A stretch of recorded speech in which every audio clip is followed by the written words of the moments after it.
at the NFL Honors Ceremony next month in San Francisco. The last I saw of this, Stafford is the favorite at DraftKings. Do I have that right, Hembo, or did that not flip? It's Stafford still, right? Stafford followed by Maye. Is that right?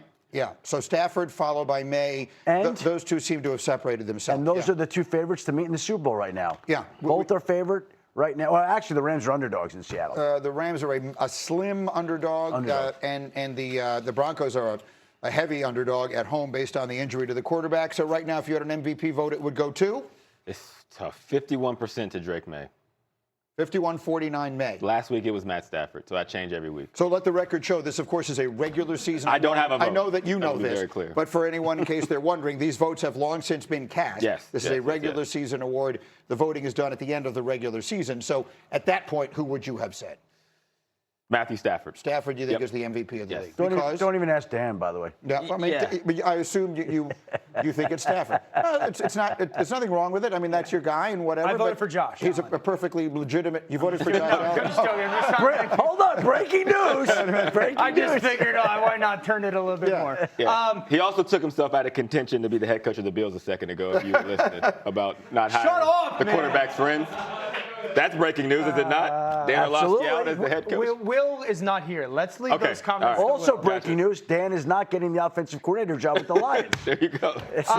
Congratulations to those guys. Well deserved. Now we know all the things Dan is not going to be doing next year. I think, I don't know, I don't have any inside knowledge of this. I think Stafford is going to win. The sense I get of it is that Stafford is going to win for most of the people that I hear from, which is why, as we discussed in our first hour today, I think Stafford has more than just a championship in his sights here. I think Stafford, if he in the span of the next couple of weeks manages to win an MVP and a second Super Bowl, he is a lock for the Hall of Fame. Here's my question, as somebody who knows Matthew Stafford. I hope you don't mind me putting you on the spot. He wins the MVP. He wins the Super Bowl. Does he go out on top that way? I would bet that would be the case. I have absolutely no knowledge if that's his reality. But I think if he has that storybook ending with where he is with his family and whatnot, I think that makes a lot of sense. That would be an interesting one. Very few Hall of Famers have won the championship in their final games. John Elway has won. We did Michael this list. Strahan, Jerome Bettis won. Yeah. First thing I said to him, I said, that was a catch. We all know what I'm talking about. He didn't acknowledge me.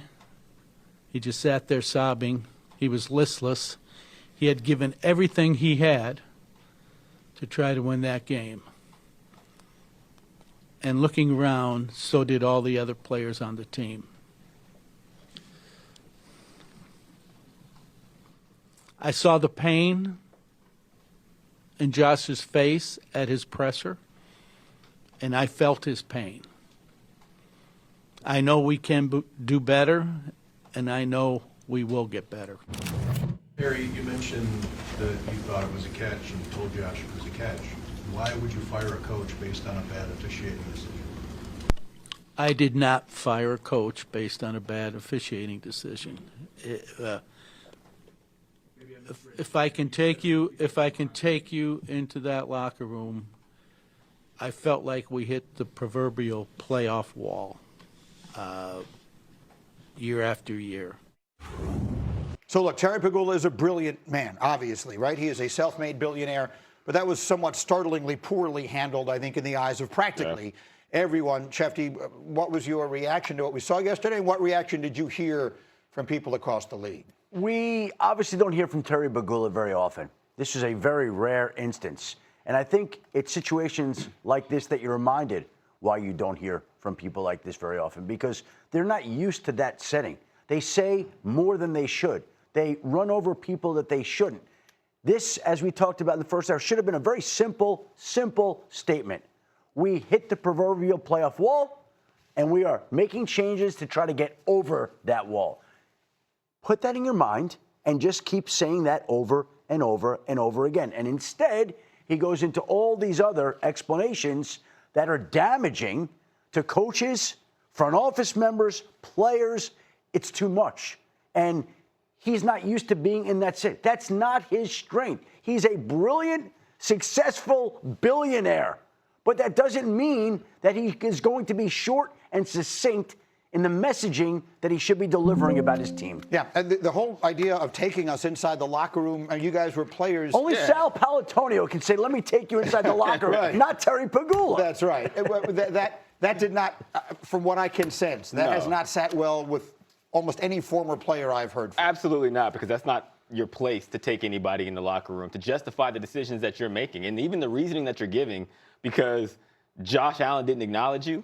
If that was the case, Taylor Lewan would have fired Will Compton when The Rock walked by, right? That's not how business is done. Right. And I will say this, as the owner, it seems like he watched Bisciotti's press conference and was like, oh, okay, he's had such good remarks and feel about that, I will do the same thing. And it's gone horribly wrong. I left this press conference actually feeling sorry for Sean McDermott because I feel like it unearthed a lot of some dysfunction that we didn't even know was there, because Sean McDermott has been such a good coach and such a staple and pillar of the franchise that I feel like his approval rating has now gone up. This has the makings for a Bills fall off, because the days leading up to now, since the playoff loss, think about the things that have happened. You fire your coach. Players are crying and sobbing in the press conferences. He's not addressed. You don't put out a statement for Sean McDermott. The players are mad and voicing that on social media all the way up into this press conference. It has bad makings, and we've seen it before.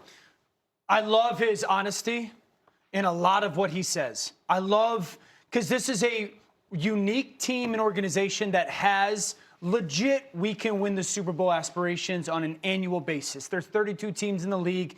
There's probably 6 or 8 that truly believe that they should and can win the Super Bowl. So I do believe that we just felt the emotional reality from the owner of, again, we were so close again. I don't believe he handled it the right way. There's a lot of stuff that he was all over the place on, but I do think there's truth to it. And this is the reality, the expectations of this place. And I know, and I saw your tweet, Greeny, and in the moment, I agreed with it when you were like, whew, somehow he made this job less attractive. After a couple hours of just letting the emotion of the press conference kind of dwindle away, it's still the most attractive job along with Baltimore. Because of Josh. Because of the quarterback. Yeah. But I also would say this in 2 parts. One, you better not hire the quarterback's friends. That's a mistake. You can't just hire somebody because you think he's going to be liked by Josh and it'll be a good relationship with Josh. Comfort is not what you need in Buffalo right now. You're not going to get over that final hump because you hire somebody that's buddy-buddy with Josh. The second thing is, whoever you hire better be Teflon tough, man, because you can go to divisional round and stink. You'll get fired like that. You have to have somebody that knows you are walking into the hornet's nest, because the expectations cannot be higher. Yeah, they made it very clear that they hit the playoff wall, the proverbial playoff wall. So the expectation is that the next coach is going to, lead the horse to water. Now he's got to make him drink. So I agree. Expectations are high. We'll also get into a little later in this hour, because we have some breaking news. We'll get into how the owner used a lot of the press conference to try and justify another decision that he had made in elevating Brandon Beane, which also feels like it's got the potential for